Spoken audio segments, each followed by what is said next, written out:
Good afternoon from Washington, D.C. I'm sitting in a coffee shop next to the White House, which I must admit it's a very funny place to discuss the future of the media from.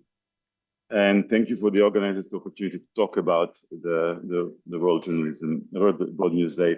The World News Day started in 2018. It was a long-time idea by the editor of Canada's Globe and Mail newspaper and the current chairman of World Editors Forum, David Wamsley. David is one of those great media personalities of the world, and he felt the need to talk to the readers about all the ways news reporting changes lives of millions of people around the world, every year, every day, every second. He also wanted to share the joy of news reporting with our own colleagues and to reinforce the deep meaning of it all. And it was a pre-pandemic world, mind you, and even with all the financial stress we were already feeling, and there then was still a relatively early campaign against the news media that was waged by the likes of President Trump, Bolsonaro, and Viktor Orban of Hungary. It was still a much easier way to practice good and impactful journalism. Since the start in 2018, World News Day grew in stature, but also the world problems multiplied with the coronavirus pandemic and the new dangerous wars that started popping everywhere, and the autocracies of the 2010s started showing remarkable resilience in the resurgence in 2020s.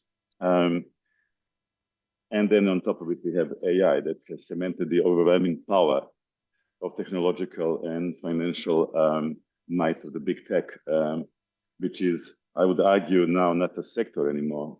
It's a layer of our civilization without which we can't function anymore. So the world has changed, and so has the nature and the scope of the World News Day message.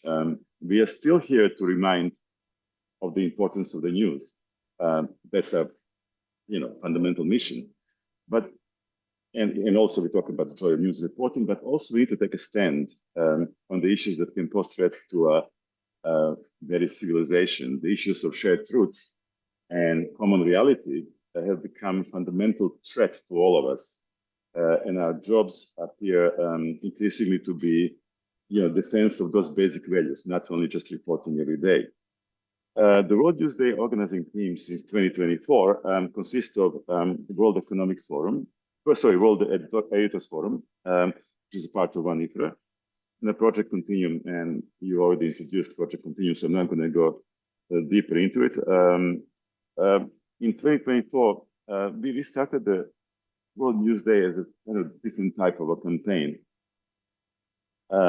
We started by changing the way we run the campaign. We always were encouraging editors to highlight how the journalism makes a real difference in people's lives, especially for the audiences who rely on the news the most. But we started providing newsrooms with ready-use campaign materials, including social media videos, digital and print ads, and editorials by some of the world's greatest media personalities and thinkers to help amplify the message, which last year was Choose Truth, as you kindly introduced us.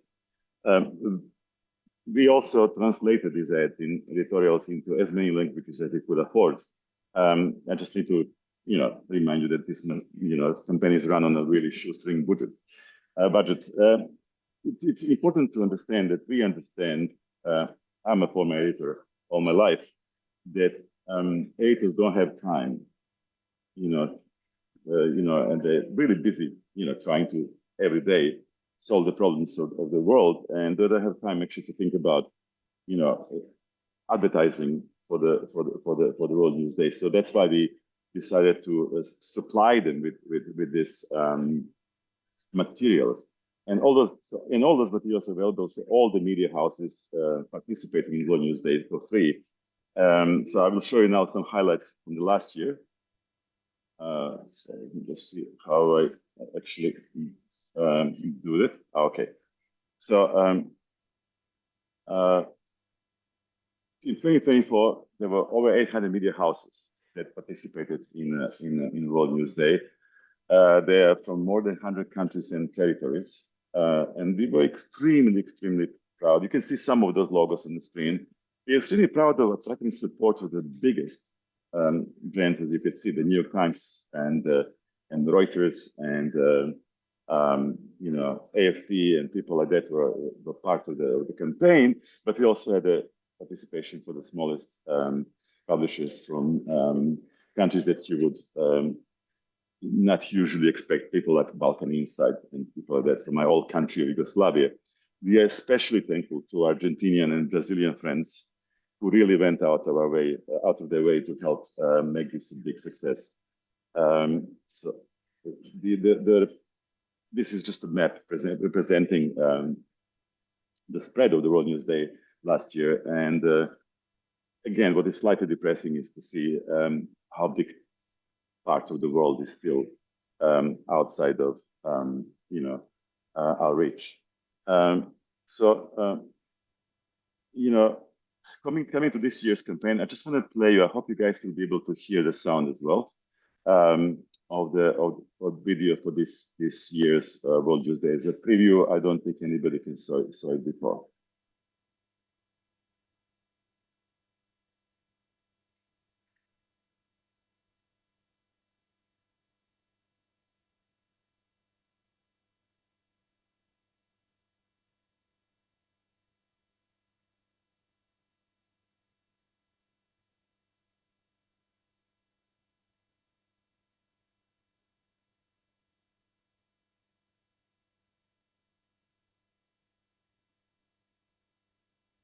And as I said, we're translating in many languages. So this is the Spanish version. I hope we didn't make any mistakes, guys. Please forgive us. Oh, sorry. Yeah, this should be the Spanish version. Yeah.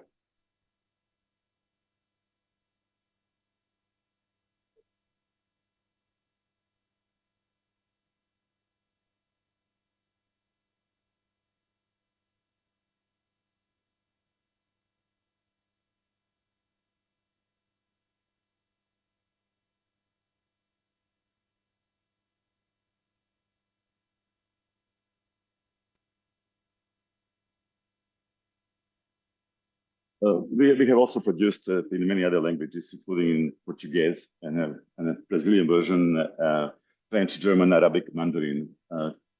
It was Korean, every other. So, and we also produce print ads and banner ads. So the whole thing.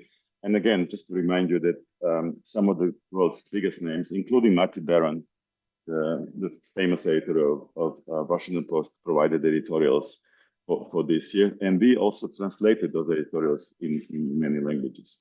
So this year also, we have a powerful cartoon by a world-renowned cartoonist, Zapiro, which addresses the horrifying and previously unimaginably high debt that modern conflicts and repressive regimes inflict on news reporters around the world.